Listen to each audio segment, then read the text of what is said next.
అందరికీ నమస్కారం. చేమకుర్తి మండలం బండ్లమూడి గ్రామంలో మాదిగలపై జరిగినటువంటి దాడి, మాదిగలకు రెడ్లకు జరిగినటువంటి దాడికి సంబంధించి ఆ సమస్య పరిష్కారం అయిందా? మరి అటు ఎంఆర్పిఎస్ ఇటు ఎంఆర్పిఎస్ మధ్యలో బండ్లమూడి మాదిగలు. సో ఎంఆర్పిఎస్ అధినేత కృష్ణ మాదిగ గారు ఒంగోలు రిమ్స్ లో చికిత్స పొందుతున్నటువంటి బండ్లమూడి మాదిగలను పరామర్శించడం జరిగింది. వారి కుటుంబాలను ఓదార్చడం జరిగింది. అదేవిధంగా ఎవరైతే ఈ అగ్రవర్ణాలుగా చెప్పుకునేటువంటి అటు వైసీపీ టీడీపీ రెండు పార్టీలకు సంబంధించినటువంటి రెడ్లు మాదిగలపై విచక్షణ రహితంగా కూడా కర్రలతో దాడి చేశారని కృష్ణ మాదిగ గారు ఆరోపించడం జరిగింది. అదేవిధంగా బాధితులకు న్యాయం చేయాలని ఆయన డిమాండ్ చేశారు. ఎవరైతే దాడి చేశారో వాళ్ళ మీద 307 కేసులు కట్టమని కూడా ఆయన డిమాండ్ చేసినటువంటి సందర్భాలు మొన్న రిమ్స్ లో జరిగినటువంటి కార్యక్రమంలో కూడా చూసాం. సో తదనంతరం జరిగిన పరిస్థితుల దృష్ట్యా మరి బోడే రామచంద్ర యాదవ్ గారు కూడా ఆ కార్యక్రమానికి రావడం జరిగింది. ఆయన కూడా 307 కేసు కట్టాలని డిమాండ్ చేయడం జరిగింది. బ్రహ్మయ్య మాదిగ ఎంఆర్పిఎస్ ఆధ్వర్యంలో కూడా ఆ బాధితులను పరామర్శించడం జరిగింది. ఆ బాధితులకు అండగా ఉంటామని, వారికి అండగా ఉంటామని, బల్లమూడి మాదిగలపై దాడి చేసినటువంటి అగ్రవర్ణాలుగా చెప్పుకునేటువంటి రెడ్డి సామాజిక వర్గాల మీద కఠినమైన శిక్షలు, కఠినమైనటువంటి సెక్షన్లు పెట్టాలని వారు కూడా డిమాండ్ చేసినటువంటి సందర్భం గతంలో మనం చూసాం.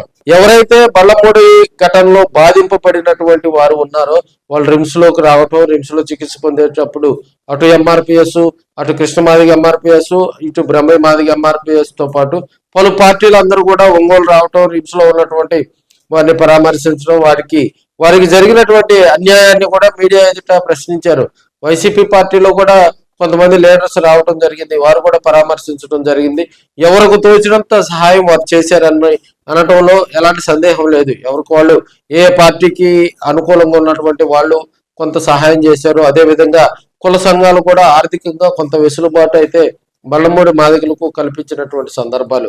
అదేవిధంగా ప్రభుత్వాన్ని కూడా ఆ గ్రామాన్ని సందర్శించాలని కలెక్టర్కు మరి వారందరూ కూడా డిమాండ్ చేసినటువంటి సందర్భం. సో ఇప్పటి వరకు కూడా ఆ బల్లమూడి గ్రామానికి సంబంధించి కఠినమైన సెక్షన్లు పెట్టలేదని తెర వెనక కాదు తెర ముందే బాహటంగానే అందరూ చెప్తున్నటువంటి సందర్భం. గతంలో ఎంఆర్పిఎస్ ఆధ్వర్యంలో ఒక ఉద్యమం గనక చేపడితే ప్రభుత్వాలు కూడా దిగొచ్చి భయపడి అక్కడ ఆ సమస్యను పరిష్కరించాయి.